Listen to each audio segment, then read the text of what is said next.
Praise the Lord! Praise the Lord! Ang pinakamataas na pagpupuri, pagluwalhati at pagdarasila, pagsamba ay sa ating pinakamamahal na puspuna, praise the Lord! At ang gabi ng paggalang po sa ating Honorable Pastor, Will Bizarre Almeida, praise God, hallelujah, at sa patuloy kong pag-alala ng kanilang mga mabubuting turo at aral ng ating beloved Pastor, Evangelist, Will Bizarre Almeida, and Assistant Pastor, Lina C. Almeida, praise God, greetings po to the all Almeida family, praise the Lord, hallelujah, along with the beloved preachers, choirs, instrumentalists, and to you, my beloved brethren, isang mapagpalang Christmas po sa ating lahat, praise the Lord, hallelujah, at kami po na bumubuo na beloved youth and combined singles choir, praise the Lord, sabayan niyo po kami tunghayan ang presentation po kami inahanda sa gabi ito. We love you so much po, and God bless you all po, praise the Lord. Andre.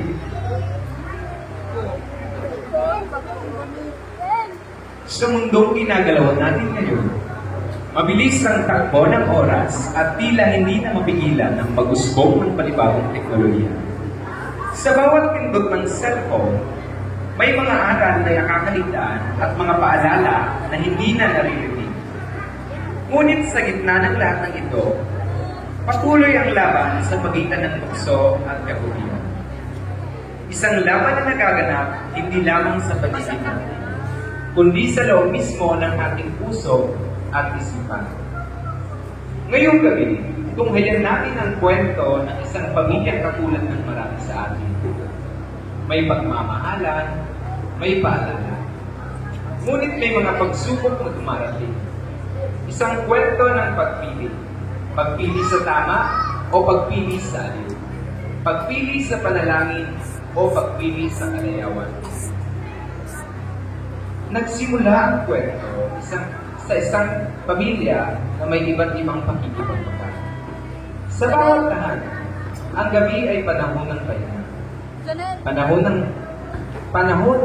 ng paghahanda para sa panibagong araw.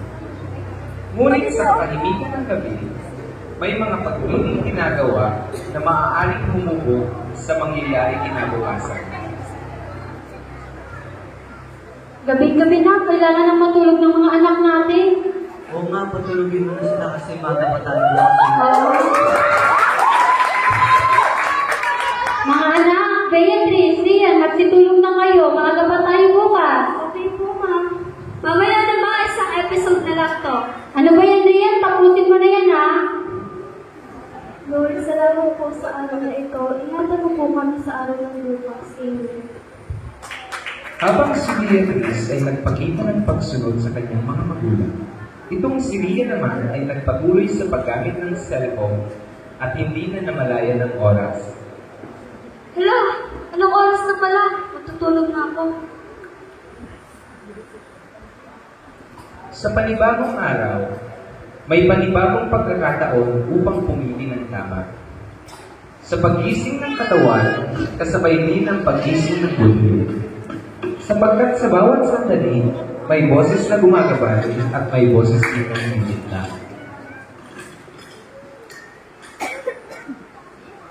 Sige na, tawagin mo na sila kasi tayo kakain na. Sige, tawagin ko lang. Mga anak, Beatrice, Rian, magsigising na kayo. Kakain na tayo. Nagluto na ang papa niyo. Anak, bumangon ka na at luwalhatiin mo ang pangalan ng Panginoon ng Diyos sa araw na ito. Salamat po, mahal na Panginoon sa panibagong araw. Ingatan mo po ang pamilya ko. Amen. Sige na ako na, ha? Sige, puno dyan. Kakain na tayo. Oh, nasa na yung kapatid mo? Tulog pa po siguro. Ikaw na bang gumising na? Rian, gumising ka na dyan. Tinawag na kita kanina. Anak, bumangon ka na. Luwalhatiin mo ang pangalan ng Panginoon ng Diyos. Di ba yan po yung kagabi? Ha! Ba't ka makikinig dyan sa mama mo? Matulog ka muna!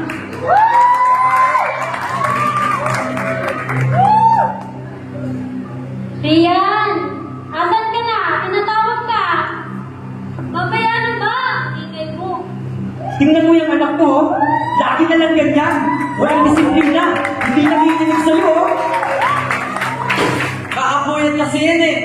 Ako na natawag, galit ka na Tawagin mo naman. na nga yan. Ayun na, galit na yung papa mo. Ano ba? Mamaya na ba? Susunod na lang ako. Habang patuloy na lumilipas ang oras, ang buhay ng ating mga pagpili ay unti-unti nakakaya. Ang maliit na pagpapaliban, maaaring humantong sa malaking kamalian.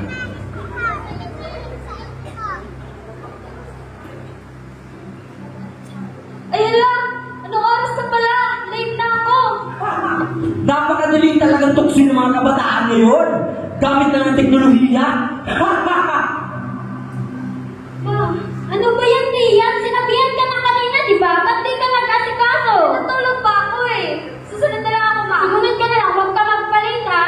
Opo. Sa loob ng bahay-sambahan, ang bawat puso ay inaanyayakang makinig. Ngunit ang araw ay tunay na ito. Sapagkat may mga dumating na ang katawan lamang ang naroon, ngunit ang puso at isipan ay hiwalay. Everybody say amen! Tayo po ng mga minamahal ay nasa ako na po ng pangalan ng salita ng Diyos. Kahit ang bawat isa po sa atin ay makinig at tayo po ay humingi ng habag sa mahal ng Panginoon na ating maunawaan po ang bawat talata na ating babanggitin sa oras na ito. Hallelujah! At dito po sa unang talata na ating babasahin mula po sa Apokalipsis 1, Kapitulo 1, versikulo 3, nagsabi, "Mapalad ang bumabasa at ang nakikinig ng mga salita ng hula at tumutupad ng mga bagay na nasulat doon, sapagkat ang panahon ay malapit na." Amen! Hallelujah! Dumating si Rian na huli. Naroon, ngunit ang puso'y pagod at magulo. Sa kalagitnaan ng pangangaral, nariyan ang kaaway paroon pa rito na naghahanap ng kanyang masisilan. Sino-sino na naman kaya mga makasisilo ko sa araw na ito? Ikaw, huwag ka makinig dyan. Hindi to sinasabi niya. Matulog ka lang. Kayo dalawa, mag-usap kayo. Pag-usapan niyo ng mga galan niyo ng nakaraan.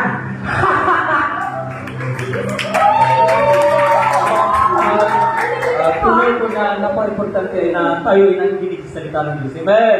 Hallelujah! Panginoon, ito ba ang mga pinagmamalaki mong anak? Ang mga masuwain mong anak? Hindi nakikinig sa kalagitnaan pananasalita mo? Bastan mo! Sa akin ang sila ngayon!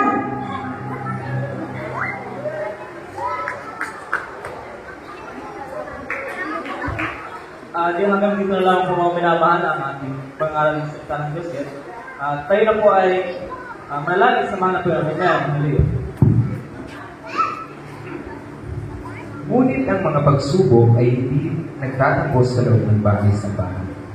Minsan, mas mabigat ang laban kapag tayo ay nasa loob na ng pribadong pamumuhay. Rian, bakit ka nga pala na-late kanina? Di ba sinabihan ka ni Mamo na magkaya ka na? Natulog pa ako eh. Sinabihan ka na namin eh. Habang nagtatalo ang mag-anak, dumating naman ang kaaway upang litlangin si Rian dahilan upang lalong tumitig ang tensyon sa pagitan ng mag-anak. Nakikita mo yan? Pinagkakaisang ka na ng pamilya mo, oh. Samantalang yung kapatid mo di mo na nakikita. Ikaw na lang yung narinig na pupunto ka ng galit. Bakit di mo kasi kayahin si Beatrice? Nakikinig sa akin at natulog ng maaga kaya nagising din ng maaga. Ano ba naman to si Mama? Ako na lang palagi mong pinapagalitan. Ito si Mamaya na tayo Beatrice, oh. mag-usap sa bahay. Napakasukal mo naman ano? Pagkarating ng mag-anak sa kanilang tahanan, dali-dali bumaba si Rian at patakbong pumasok sa kanilang tahanan. Oh, andito na tayo. Anak, hindi sa pinapagalitan ka namin. Mahal ka namin ng papa mo, kaya pinapaalalahanan ka namin. Ano yung bagay? Puro ka lang kasi Sa cellphone. kabila ng pangangaral ng kanyang mga magulang, hindi niya ito lubos na naiintindihan. Tunay na may mga salitang maaaring makasugat at ang di pagkakaunawaan ay madaling sumigla. nila ako naiintindihan. Walang nagmamahal sa akin. Palagi na lang ako'y pinapagalitan.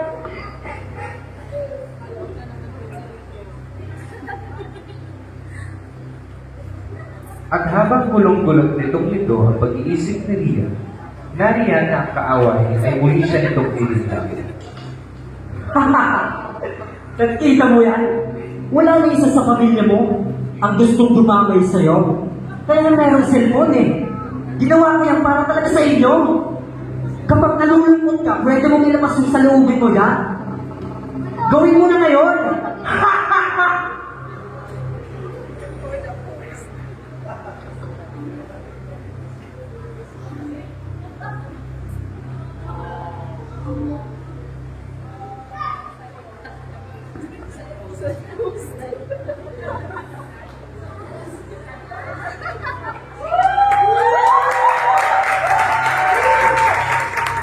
Sa tindi ng galit ni Ria sa kanyang mga magulang, ibinado niya ang kanyang cellphone at ito ay napunta sa isang sulok ng kanyang singil.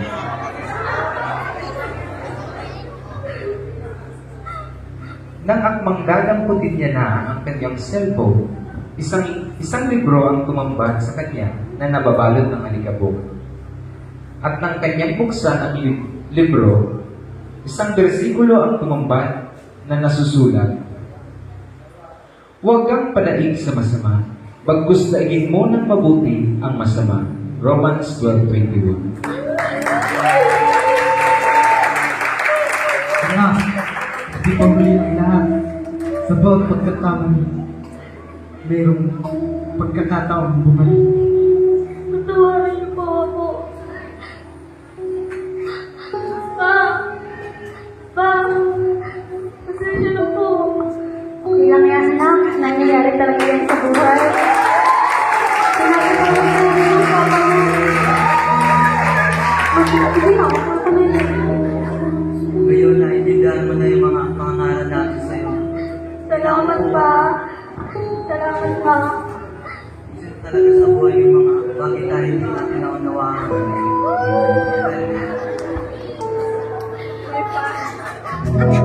Halika dito, anak. Mahal ka namin ng papa mo, kaya pinapalagpasan kita.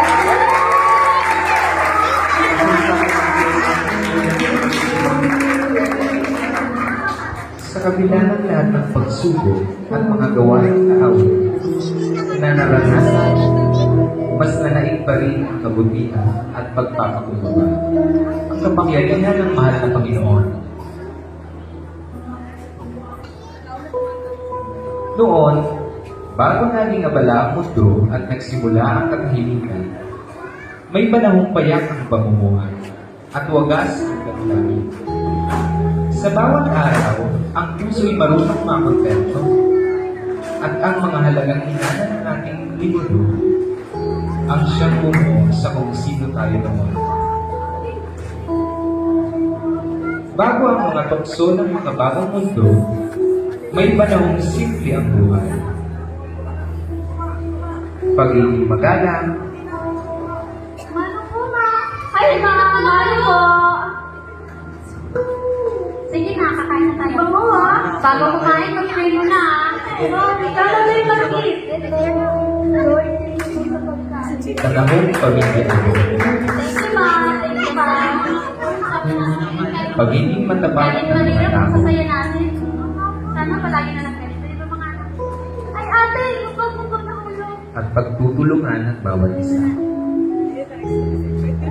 Wow, pwede naman.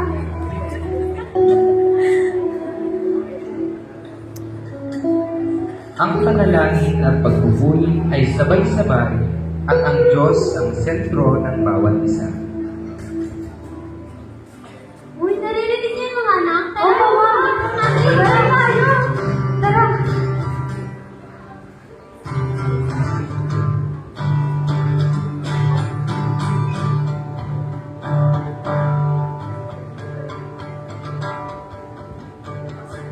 Kung nakagawian ay walang kahulugan, nakikipag-iba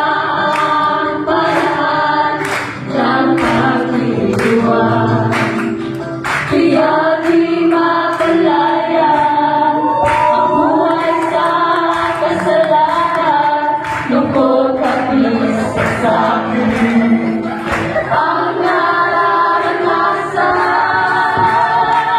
Tayo ay nagsasiyang, isinilang ang mensahya. Pag-ibig ay walang maliw, nadarama bawat saging. Hindi mapapantiyan ng daming sinubukan. Siya ay Diyos ang lahat. Jesus, kanyang ngalan.